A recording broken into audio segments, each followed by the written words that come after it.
कि आदमी ठीक है पार्टी गलत है, कभी कहते हैं पार्टी ठीक है आदमी गलत है।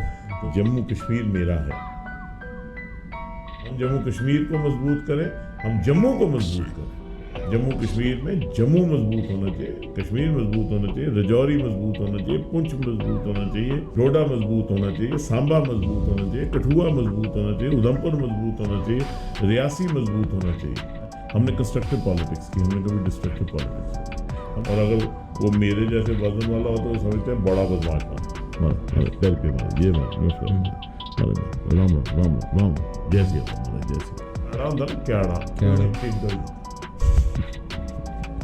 सिद्धा ही नहीं होता क्या ये जर्ब लगी नहीं होता।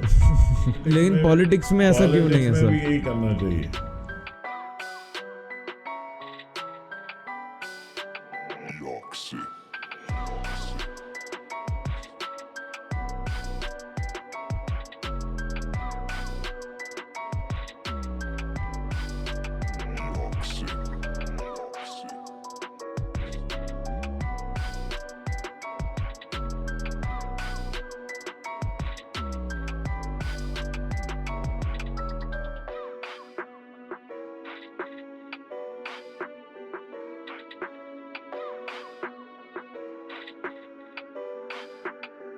Namaste दोस्तों, welcome everyone back to the podcast. I hope you guys doing absolutely good and safe at home and following the COVID-19 protocols.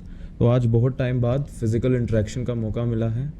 Covid second wave के चलते हुए घर पे बहुत सारे ऑनलाइन इंटरव्यूज़ लिए, लेकिन आज फिजिकल इंटरव्यू की बारी है। And today I am having someone with me जिससे मैंने कभी एक्सपेक्ट नहीं किया था कि मैं उनसे बात करूँगा। मैंने एक्सपेक्ट कभी किया ही नहीं था, लेकिन फिर भी sir is very humble, he gave me an opportunity to interact with him. Usually आप उनको पॉलिटिकल डिस्कशंस में देखेंगे, पॉलिटिकल इंटरव्यूज़ में देखेंगे और पॉलिटिकल इवेंट्स में देखेंगे, लेकिन आज हम कोशिश करेंगे हम उनकी एक अलग पर्सनैलिटी को देखें। I will try my best to bring out a different person, कि उनके अंदर का आज हम दूसरा एक इंसान देखें। So today with us we are having none other than our respected top politician of J&K UT and one of my own favorite politicians, Devinder Singh Rana sir. Sir, welcome to the podcast. Thank you for getting me over, and it's my pleasure to talk to you. You're a young man, bright young man. My pleasure. Yes sir. Sir सारा कुछ start करने से पहले एक चीज़, आज आपका mood कैसा है सर? सबसे पहले बड़ा इंपॉर्टेंट है पॉडकास्ट। जब भी बरसात होती है तो मेरा मूड बहुत अच्छी बात है। आज बहुत बरसात है, पानी बरस रहा है, इसलिए मूड बहुत अच्छा। जी सर स्टार्ट करने के लिए तो बहुत कुछ है, but I want to start with level 0, क्योंकि आपका जब बैकग्राउंड मैंने देखा ना, so it was you were a very studious boy from very beginning. मतलब 11th में 92% आए थे, if I am not wrong. और उसके बाद then you went into NIT, then into business, then into politics. I mean ये लग रहा है कि पिक्चर चल रही है सर, कि बॉलीवुड मूवी चल रही है, हॉलीवुड मूवी चल रही है, और मैं एक स्टार की जर्नी देख रहा हूँ। तो sir I just want to know your journey sir, how it started sir. I started my schooling in Mount Carmel Convent, Udhampur in 1970.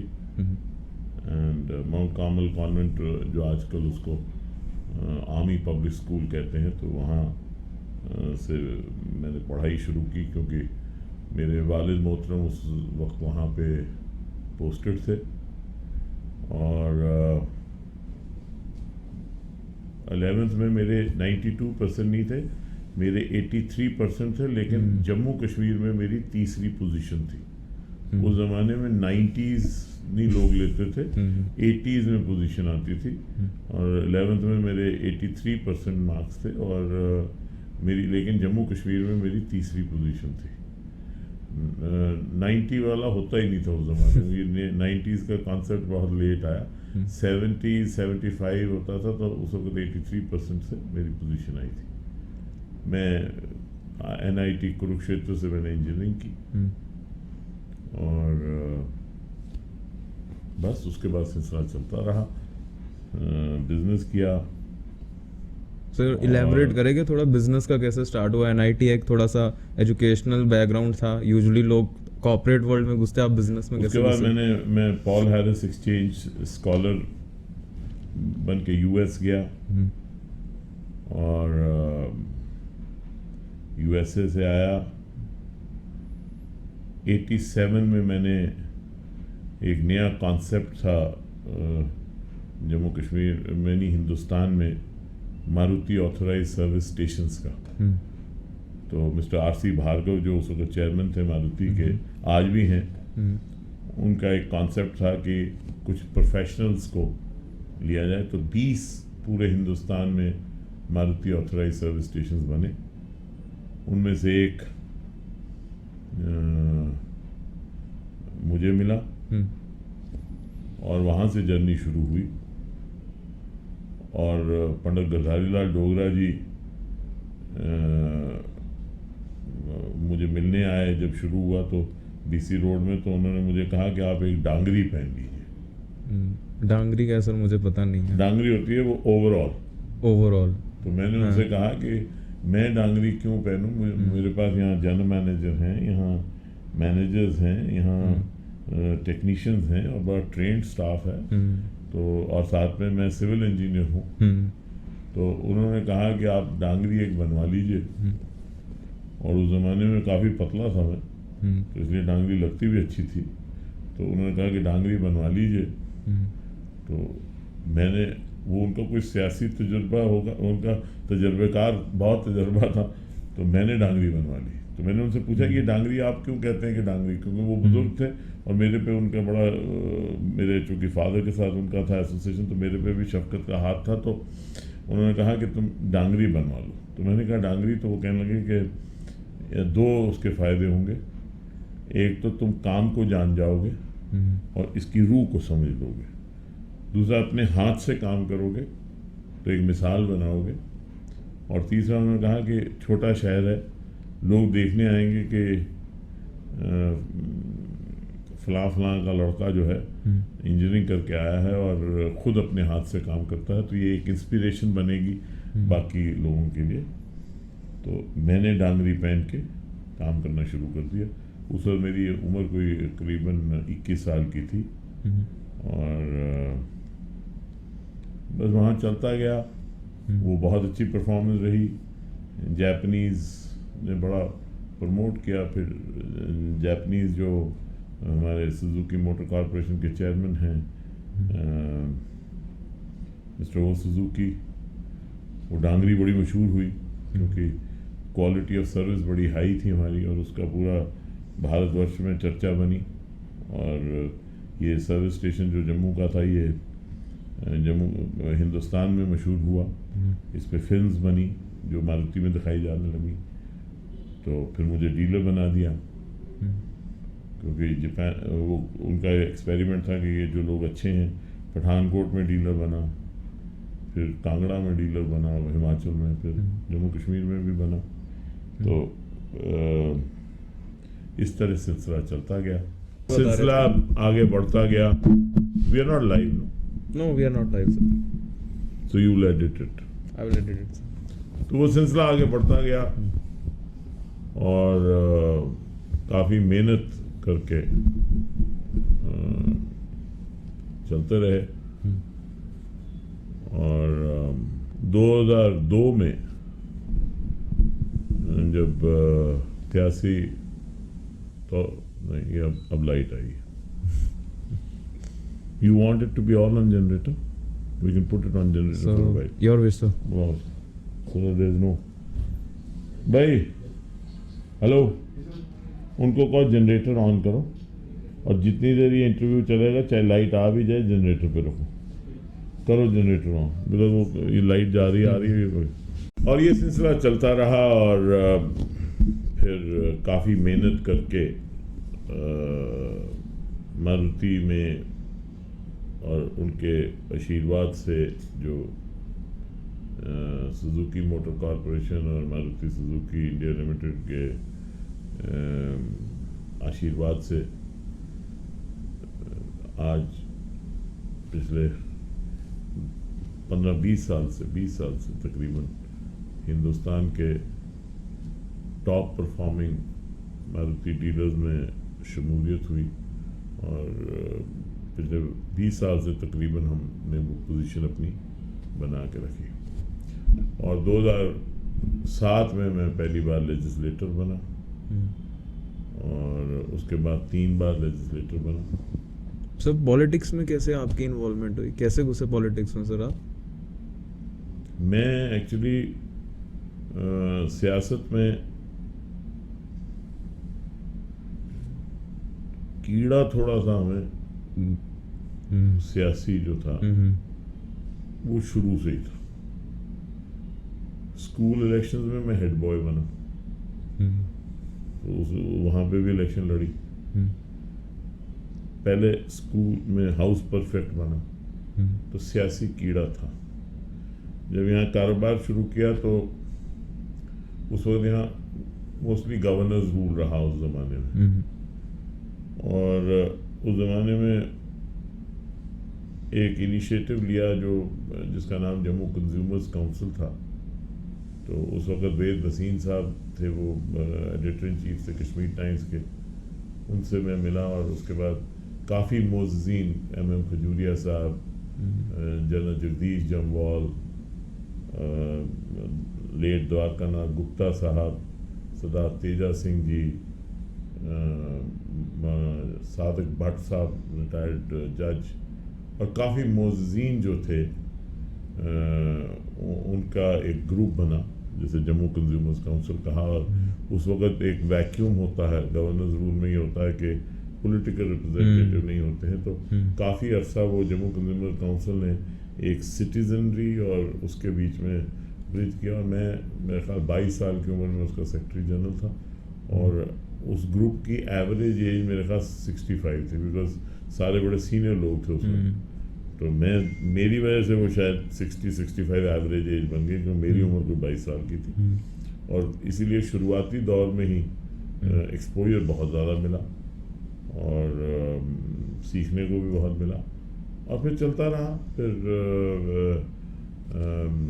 Farooq Abdullah साहब ने मुझे बुलाया और कहा कि यहाँ 2002 के इलेक्शन से पहले के ऑफिस की मैनेजमेंट करनी है। तो मैंने उस वक्त उमर साहब से गुजारिश की थी कि ये करके तो मैं निकल जाऊंगा, चला जाऊंगा, क्योंकि मुझे सियासत में बाकायदा तौर पे मुझे उसमें हिस्सा लेने का शौक़ नहीं था। उससे पहले कांग्रेस की तरफ से मुझे कहा गया था कि ज्वाइन करने के लिए, तो मैंने उस वक्त भी कहा था कि मुझे शौक़ नहीं, मेरी दोस्ती थी लोगों के साथ, लेकिन मुझे शौक़ नहीं था। सरदार बलविंदर सिंह जी हुआ करते थे, वो बड़े कीन थे कि मैं यूथ कांग्रेस की कोई अच्छी असाइनमेंट ज्वाइन करूं, लेकिन मैं उस वक्त भी नहीं माना। तो मैंने ये भी यहाँ कहा था कि जिस वक्त ये इलेक्शन ख़त्म हो जाएगी और आप जीत जाएंगे तो मैं वापस अपने काम पे चला जाऊंगा। मैं एक प्रोफेशनल तौर पे एक असाइनमेंट करूंगा लिमिटेड टाइम के लिए। अनफॉर्चुनेटली उमर अब्दुल्ला साहब हार गए, और फिर जब वो हार गए उस वक्त फिर मैं निकल नहीं सका, तो मैं चलता रहा। और 2007 में पहली बार लेजिस्लेटर बना और 3 बार लेजिस्लेटर बना। तो सिलसिला चल रहा है, चलता रहेगा। और चूँकि मैं सियासत मेरे लिए बुनियादी तौर पे मैं ये समझता हूँ कि अगर आप दयानतदारी से और ईमानदारी से और साफ़ नीयत से काम करें तो आप लोगों की काफ़ी मदद कर सकते हैं। और मेरी ये कोशिश होती है कि जो आदमी मेरे पास आए मैं उसकी मदद कर सकूं। और मैंने कोशिश यही हमेशा की है कि टरकालोजी वाली सियासत नहीं, करालोजी वाली सियासत हो। और जो भी आदमी मेरे पास आता है, मेरी कोशिश ज़रूर होती है कि कोई ना कोई तरीके से उसकी मदद हो जाए। मैं नहीं कहता कि हर एक का काम हो जाता है, लेकिन अगर 100 लोग आते हैं और उसमें से अगर 30-40 का भी काम बन जाए हमारी मदद से, तो मैं समझता हूँ उससे काफ़ी लोगों को राहत मिलती है। और हमें कोशिश करनी चाहिए। इसीलिए अगर आप देखें माता वैष्णो देवी की कृपा से लोगों को अभी भी हम पे विश्वास है। हम सरकार में नहीं हैं, हमारा कोई रोल नहीं है। मेरे सियासी सफ़र में सरकार में मैं सिर्फ 2 साल ही रहा, और बाकी सारा का सारा सफ़र जो है सरकार के बाहर ही हमने गुजारा। क्योंकि मैं ये समझता हूँ कि पॉलिटिक्स में कुर्सी पे बैठना इतना इम्पोर्टेंट नहीं होता जितना लीडरशिप रोल देना इम्पोर्टेंट होता है। Exactly sir. और लीडरशिप रोल के लिए ये लोगों के बीच में रहना, लोगों के अंदर रहना वही ज़रूरी है।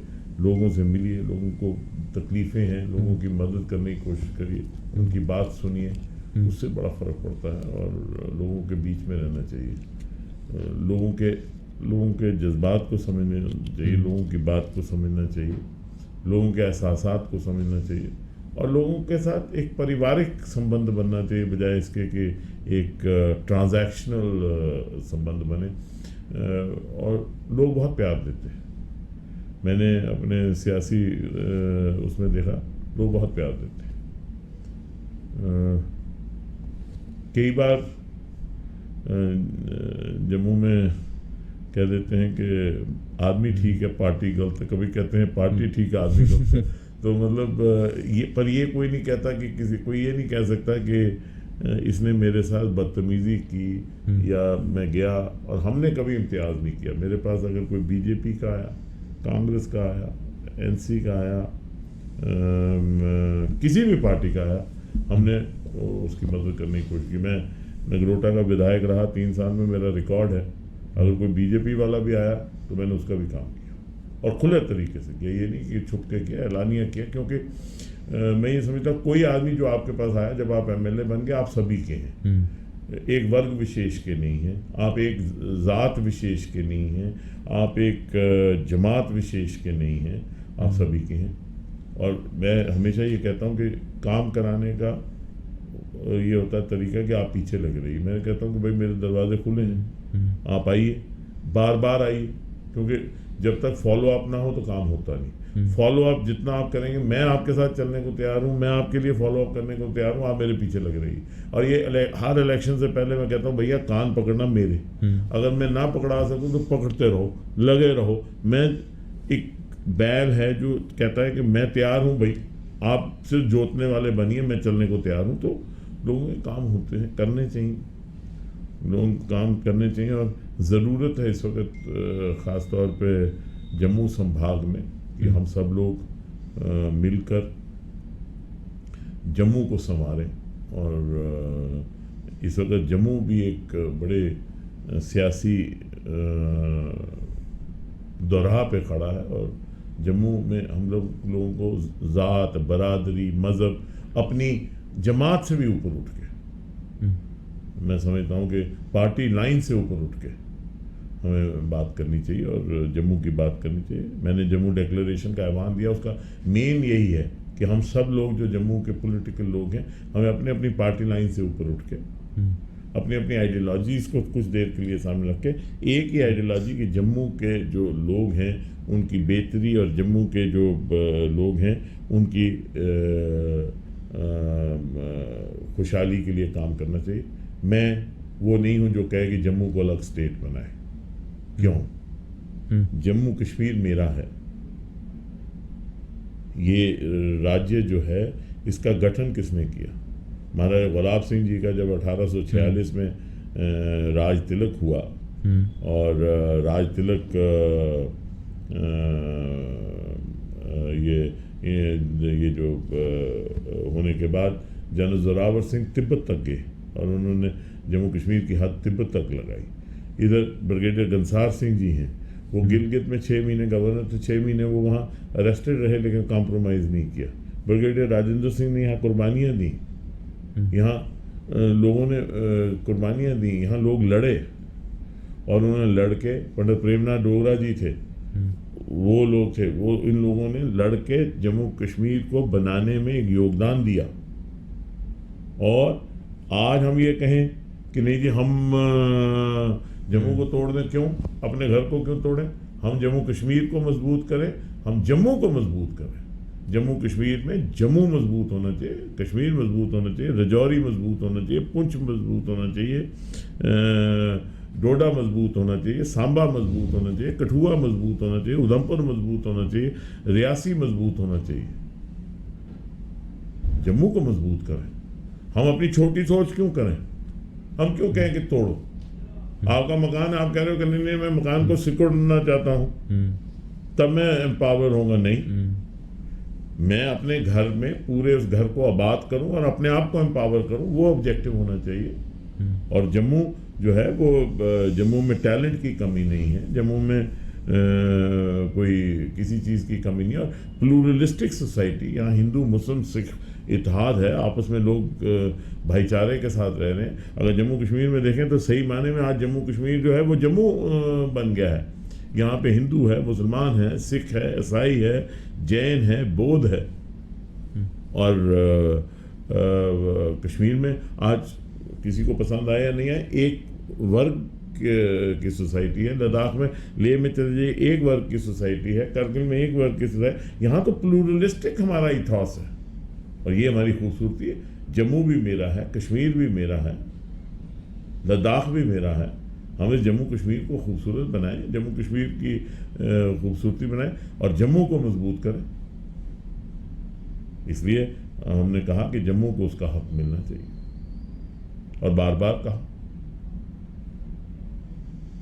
Amazing journey sir. अगर आपकी जैसी थिंकिंग इस देश में हर पॉलिटिशियन की हो जाए तो ये देश को बदलने में टाइम नहीं लगेगा। नो नहीं सर, सच मैं सच कह रहा हूँ। Tell you, see I am a very ordinary kind of a person. कोई ऐसा नहीं है। No you are not sir. मैं आपको बताता हूँ, मुझे अपने बारे में कोई गलतफहमी नहीं है। मैं आपको बताता हूँ, देखिए, एक क्लैरिटी होनी चाहिए आपके माइंड में कि आप कोई भी जो काम कर रहे हैं उसको अपनी तरफ से कोशिश करिए परफेक्शन की तरफ। मैं सियासत को भी एक सर्विस इंडस्ट्री की तरह समझता हूँ कि this is a service to our people. मुझे कोई टेलीफोन करता है, मैं उसी वक्त उसका आगे टेलीफोन का निर्वाहन करता हूँ। क्यों? क्योंकि मैं समझता हूँ इसको पेंडिंग रखूँगा तो हो जाए। अब देखिए, कोई टेलीफोन आता है कि बच्चा नीको वार्ड में है, SMGS हॉस्पिटल में। अगर आपने उसको कहा अच्छा कल आना, तो उस वक्त तक क्या पोजीशन होगी बच्चे की, तो क्या कर लोगे? कोई इमरजेंसी वार्ड में, तो आपको कोशिश करनी चाहिए कि भाई आपके पास एक मसला आया, एक रिस्पॉन्सिबिलिटी के तहत आपको उसको रिएक्ट करना चाहिए। आज जो अनएम्प्लॉयमेंट का इशू और अनएम्प्लॉयबिलिटी का इशू है, ये बहुत एक सीरियस इशू है। हम इसको इग्नोर करेंगे उससे नहीं चलेगा, ना इसमें तकरीरबाजी से चलेगा। मैं सीरियसली ये समझता हूँ कि we should immediately address this issue. Political, social and economic empowerment is what is required और उसके लिए रोड मैप होना चाहिए। काफ़ी चीज़ें हैं, लेकिन ये है कि हम कोशिश ये है, हमने कंस्ट्रक्टिव पॉलिटिक्स की, हमने कभी डिस्ट्रक्टिव पॉलिटिक्स नहीं की, हमने ज़ातियात की सियासत नहीं की। And I have friends across political spectrum. मेरे हर पार्टी में मेरे दोस्त हैं, कोई भी पार्टी लीजिए, मैं कोई पार्टी ऐसी नहीं है जिसमें मेरे दोस्त नहीं हैं, और बड़े ख़ास दोस्त, क्योंकि हमने ज़ातियात की सियासत नहीं की। जी सर, जो आपने पर्टिकुलर चीज़ बोली ना कि मैं MLA एक पर्टिकुलर कॉन्स्टिट्यूएंसी का नहीं, मैं MLA सबका हूँ, ये मुझे सबसे अच्छा लगा, क्योंकि ये थिंकिंग सबकी नहीं होती है। अब रही बात हम सियासत की कर रहे हैं, तो इससे रिलेटेड मैं एक चीज़ ज़रूर पूछना चाहूँगा sir. In our country, whenever somebody thinks of getting into power, getting into politics, obviously parents usually उस रिस्पॉन्स को इतना ध्यान नहीं देते और बच्चे को गाइड करते कि इधर नहीं जाना चाहिए, पॉलिटिक्स एज अ करियर नहीं लेना चाहिए। तो उसके अगेंस्ट सिविल सर्विस का कहते हैं। बाद में काटता हूँ जी सर। सियासतदान का ट्रस्ट डेफिसिट। किसी को आप जाके कहो ना मैं सियासतदान हूँ, वो कहता है ये चोर है, ये मक्कार है, ये झूठा है। ये पहले 3 चीज। आप पहले ज़माने में लोग खादी पहन के जाते, लोग कहते ये शरीफ आदमी आया है। आज आप खादी पहन के जब निकलते हैं ना कि जहाज़ में बैठते हैं, तो सारे जहाज़ वाले भी आपको देखने के एक बदमाश आ गई, और अगर वो मेरे जैसे वजन वाला होता तो समझते हैं बड़ा बदमाश होगा। सियासतदान की लोगों को इज्जत नहीं है। एज अ प्रोफेशन पॉलिटिक्स हम लोगों ने इतना ख़राब कर दिया कि लोगों को यकीन नहीं है। आप किसी को जाके कोई बात कहेंगे, वो आपकी बात पे यकीन नहीं करेगा। जब तक वो हो ना जाए, क्योंकि उसको पता नहीं झूठ हो। मैंने एक दोस्त थे मेरे, मंत्री थे, तो उनको मैंने कहा कि किसी की नगरोटा कॉन्स्टिट्यूंसी का एक आदमी आया, उसने कहा जी मेरी ट्रांसफ़र का मसला। तो मैंने कहा इसका बड़ा जेन्युइन मसला है, इसकी ट्रांसफ़र का देख लीजिएगा। तो 6-8 महीने के बाद वो साहब मुझे एक शादी पे मिले, तो दूर खड़े थे, तो मैं खुद गया उनके पास। मैंने कहा पूछूं कि भाई हुआ क्या। तो मैंने उनको कहा कि आपका वो हो गया। उन्होंने कहा हाँ। मैंने कहा ऐसे चलो, अगर आप आ जाते और मुझसे कह देते तो मैं कम से कम उनका शुक्रिया कर देता। तो उन्होंने मुझे एक कहानी सुनाई कि कैसे हुआ। तो मुझे लगा जब हमारा इतना किरदार गिर गया है कि, तो फिर आप अंदाज़ा लगाइए कि आप पे लोग विश्वास नहीं करेंगे। और as a profession, politics is not treated as a good profession. और इसलिए लोग जो हैं बच्चों को ये नहीं कहते कि सियासतदान बनो। सियासतदान रोल मॉडल ही नहीं है, क्योंकि लोगों को लगता है कि नहीं। लेकिन सर पावर तो सबको अच्छी लगती है। वो फिर पावर, जब आप दो है ना बातें, या तो आप पावर को इस्तेमाल करिए लोगों के भले के लिए, तो लोग आपको लाइक करेंगे। और अगर आप पावर को इस्तेमाल करेंगे अपने भले के लिए, तो लोग आपको डिसलाइक करेंगे। And what is power? Democracy में लोग आपको चुनते हैं। मुझे ये बड़ा एतराज़ होता है जब लोग कहते हैं ना कि अपनी कॉन्स्टिट्यूशन मेरा इलाका, मेरे लोग। वो क्या मतलब हुआ? मेरा इलाका क्या? आप नौकर उस इलाके के। मेरा इलाका कौन सा बाप की जागीर है? आप लोगों के पांव की धूल है। लोग आपको चुनते, लोग जिस दिन चाहेंगे आपको निकाल के बाहर फेंक देंगे।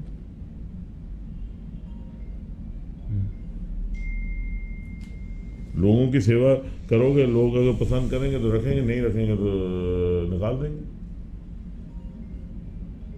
लोगों के लिए हो ना। तो ये क्या मतलब हो? ये मेरा इलाका, ये मेरे लोग। आप उनके नौकर, लेकिन दिमाग में आपने डाला नहीं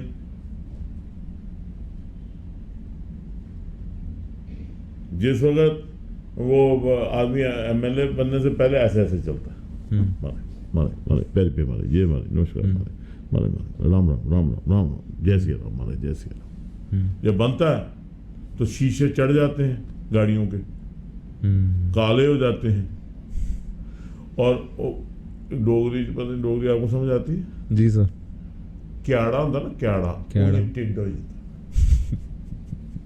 वो सीधा ही नहीं होता क्याड़ा, वो उसी जरब लगी दी होंगी, ही रहा। और टेलीफोन है, टेलीफोन वो जब कोई चार आदमी ऐसे कि देखा ही नहीं भाई मैं टेलीफोन पे था। तो फिर जब लोगों को बारी आती है फिर वो बताते हैं टेलीफोन कैसे उतारते हैं। तो ये लोकतंत्र है। लोकतंत्र में लोगों की सेवा करनी है, लोगों का भले की काम करना है, तभी लोग जो हैं आपकी इज्जत करेंगे। ये किसी की जागीर नहीं है। और कोई आदमी समझे कि मैं बहुत चालाक हूँ, वो बेवकूफ़ है। आज ज़माना सोशल मीडिया का है। मैं जो कह रहा हूँ 2 मिनट के बाद हर आदमी उस पर वेरीफाई करेगा। सो इधर जो बात करनी प्रैक्टिकली करिए, लोग ही फैसला करेंगे क्या सच और क्या झूठ है। और लोगों को आप बेवकूफ़ नहीं बना सकते, और लोग किसी की जागीर नहीं। आप लोगों के नौकर हैं, लोगों के पाँव की धूल है। वो धूल जो अपने माथे पे लगाइए, तभी आपका कुछ बनेगा। अगर सही मायने में आपने सियासत करनी है, तो नहीं तो फिर जो मर्जी करते रहिए। जी sir. Politics has to be for the people, not for your own self. इसलिए ज़रूरी है कि लोग अपने आप को अपने प्रोफेशन में, खा वो बिजनेस में हों, प्रोफेशनल्स हों, पहले कामयाब हों, वहाँ से कामयाबी करें और फिर लोगों की सेवा में आए। इसको अपना वो ना बनाएं कि नहीं जी यहाँ से कमाना है। ये कोई इंडस्ट्री थोड़ी है पॉलिटिक्स।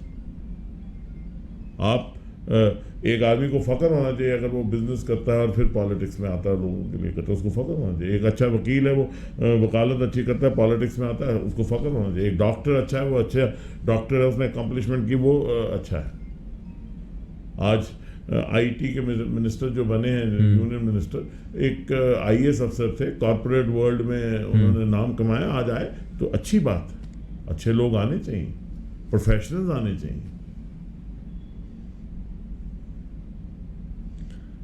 सर इधर से ही मैं एक बात कनेक्ट करना चाहूँगा। जैसे हमने डिस्कस किया, पॉलिटिक्स एज अ करियर कोई लेना नहीं चाहता, लेकिन इसके विपरीत में लोग चूज़ करते सिविल सर्विसेज या कोई गवर्नमेंट जॉब की मैं बात करूँ, कोई भी हो हाई लेवल पे, ग्रेड ए वाली, तो there is a set procedure कि आपको इसके थ्रू जाना है and you have to prove कि आप वर्थ इट हो या नहीं। अगर सिविल सर्विस की भी बात करें तो उसमें आपको एग्जाम देना है, फिर इंटरव्यू करना, लेकिन पॉलिटिक्स में ऐसा क्यों नहीं है सर? यही करना चाहिए, पॉलिटिक्स में भी ये करना चाहिए। एक मिनिमम बेस लाइन बनानी चाहिए कि ये बेस लाइन को जो आदमी मीट करता है वही पॉलिटिक्स ज्वाइन कर सकता है। लेकिन ये नहीं किया जा सकता कि एक क्वालिफिकेशन ही हो सकता है। एक आदमी जो बिल्कुल अनपढ़ हो, लोगों में जुड़ा हो, लोगों के काम कर रहा हो, जमहूरियत ये कहती है उसको भी मौका मिलना चाहिए नीचे से ऊपर उठने का, तो वो मौका उसको देना चाहिए। बैरियर नहीं आप बना सकते। पॉलिटिक्स जो है वो एलिटिस्ट नहीं हो सकती। एलीट जो है वो अपने आप को सेवा की भावना में डाल के अपने पाँव मिट्टी में डाले, वो ठीक है, लेकिन एलिटिस्ट नहीं हो सकते कि बाहर हो जाए कि यही सेक्शन ऑफ लोग जो हैं वो चलेंगे, बाकी नहीं चलेंगे। हर आदमी को मौका मिलना चाहिए। ये प्रजातंत्र की खूबसूरती है। गरीब से गरीब आदमी जो है उसको मौका मिलना चाहिए। लेकिन सर आपको नहीं लगता है कि अच्छी डेमोक्रेसी, एक अच्छी गवर्नेंस के लिए हमें कुछ वैल्यूएबल लोगों को लेना चाहिए जो वर्थ इट है? जैसे आप बैकग्राउंड, अब जैसे आपका इतना अच्छा बैकग्राउंड है। मैं तो बहुत छोटा सा आदमी हूँ, मैं कोई इतना बड़ा आदमी नहीं हूँ, लेकिन यहाँ बड़े बड़े काबिल लोग हैं और लोगों ने प्रोफेशनल्स को यूज़ किया है गवर्नेंस में। यहाँ काफ़ी लोग जो हैं यूज़ हुए। जैसे गवर्नेंस में आपको अच्छे लोगों को लाना चाहिए। अगर आप देखें तो सैम पिट्रोडा को उस ज़माने में लाया गया था। आज भी अगर आप देखें, ये लोग जो पॉलिसी प्लानिंग में जो लोग हैं, अच्छे लोग हैं, उनको इन्वॉल्व करना चाहिए और कर रहे हैं। कुछ लोगों की लैटरल एंट्री हो रही है। मैंने आपको आईटी मिनिस्टर का बताया, जयशंकर हमारे। लेकिन सर इनकी क्वांटिटी है, ये इंडियन फॉरेन, इनकी क्वांटिटी कम है सर, वक्त लगेगा। लेकिन आपको नहीं लगता सर डेमो एक अच्छी डेमोक्रेसी के लिए जरूरी है ये? वो तो लोगों ने चुनना है, लोगों ने चुनना है। ये तो हमारे पास बाई कैमरल सिस्टम है, लोग राज्यसभा में आ जाते हैं। ये तो हो सकता है कि कुछ लोग नहीं कर पाए। जैसे सिविल सर्विसेज का इम्तिहान है, लोग प्रजातंत्र में लोकतंत्र का इम्तिहान है ना, लोग भी तो इम्तिहान देते हैं हर 5 साल के बाद और रिजल्ट देते हैं टकाटक। जितना मर्जी अच्छा बुरा जो किया है उसका वहीं पे रिजल्ट आ जाता है। पर फिर भी कोई सेट क्राइटेरिया नहीं होना चाहिए? अगर लोअर लेवल की भी नहीं बात करें सर, हायर लेवल पे होना चाहिए। मतलब कुछ क्राइटेरियाज तो होने चाहिए कि more than anything else, some people with wrong track record should be debarred. वो कानून में भी है, उसको इम्प्लीमेंट करना चाहिए। Yes sir. अब थोड़ा प्रोफेशनल टॉपिक से हटके आपके पर्सनल के बारे में एक चीज़ पूछना चाहूँगा सर। ऐसी कौन सी चीज़ है सर जो लोग आपके बारे में गलत प्री अज्यूम कर लेते हैं? What is that one thing sir? वो समझते हैं कि आदमी नालायक है तो